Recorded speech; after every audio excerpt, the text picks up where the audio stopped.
പിണറായി സർക്കാരിൻ്റെ വികസനങ്ങളെക്കുറിച്ച് പറയാൻ ഒരുപാടുണ്ട്. അത് ജനങ്ങൾ അറിഞ്ഞുകൊണ്ടിരിക്കുക. ഇനി അവിടെ ജയിക്കാൻ സാധ്യത സൂരജ് തന്നെ. നിലമ്പൂരിന്റെ അവസ്ഥ UDF തന്നെ വരാൻ സാധ്യതയുള്ളത്. അൻവർ തന്നെയാണ്, ഉറപ്പാണ്. ഇന്നത്തെ രാഷ്ട്രീയത്തിനെ കുറിച്ചാണ് PV അൻവർ പറഞ്ഞുകൊണ്ടിരിക്കുന്നത്. ഇന്നത്തെ കേരള രാഷ്ട്രീയത്തിനെ കുറിച്ച് പറഞ്ഞാണ് PV അൻവർ ഈ മത്സരത്തിൽ നിൽക്കുന്നത്. അതുകൊണ്ട് വിജയ സാധ്യത PV അൻവർ തന്നെയാണ്. ഇപ്പോൾ അവിടുത്തെ അവസ്ഥ എങ്ങനെയെന്ന് പറയുമ്പോൾ ഐക്യജനാധിപത്യ മുന്നണി സ്ഥാനാർത്ഥി ആചാര്യൻ ഷൗക്കത്ത് വിജയിക്കാനാണ് സാധ്യത.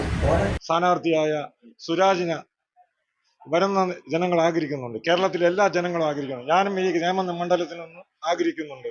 സുരാജ് ജയിച്ചാൽ കൊള്ളാം. അൻവർ ജയിക്കാൻ കാരണം അൻവറിന് അവിടെ ഒരുപാട് ഡാൻസുകൾ നാടകങ്ങൾ നടത്തിക്കൊണ്ടിരിക്കുക. അത് അവന്റെ എന്തുകൊണ്ടാണെന്ന് അറിഞ്ഞൂടാ. അൻവർ ജയിക്കും. ഇപ്പോൾ നിലമ്പൂരിലൊരു രാഷ്ട്രീയ സാഹചര്യം എന്ന് പറഞ്ഞ ആര്യാടൻ ഷൗക്കത്തിന് കൂടുതൽ വിജയ സാധ്യതയാണ്. സ്വരാജ് ഇടതുപക്ഷത്തിലൊരു നല്ല സ്ഥാനാർത്ഥിയാണെങ്കിലും ഇവിടെ LDFന്റെ ദുർഭരണത്തിനെതിരെയുള്ള ജനങ്ങളുടെ വിധി എഴുത്തായിരിക്കും നിലമ്പൂർ ഉപതെരഞ്ഞെടുപ്പ്. സുരാജ് നല്ല വ്യക്തിയാണ്. ജയിക്കും.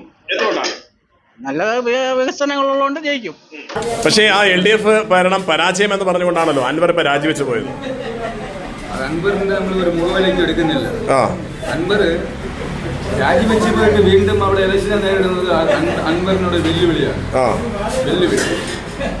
മലയാള ജനതാ ന്യൂസിലേക്ക് വീണ്ടും ഒരിക്കൽ കൂടി സ്വാഗതം.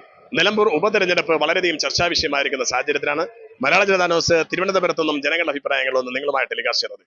എവിടെയൊക്കെ രാഷ്ട്രീയ ചർച്ചകൾ നടന്നാലും പള്ളിത്തെരുവിൽ അഥവാ പൂന്തറ പള്ളിത്തെരുവിലെ കൊച്ചാക്കന്റെ ചായത്തട്ട് എന്ന് പറയുന്ന തട്ടുകടയിൽ വളരെയധികം സജീവമായ ചർച്ചകളാണ് നടക്കാറുള്ളത്.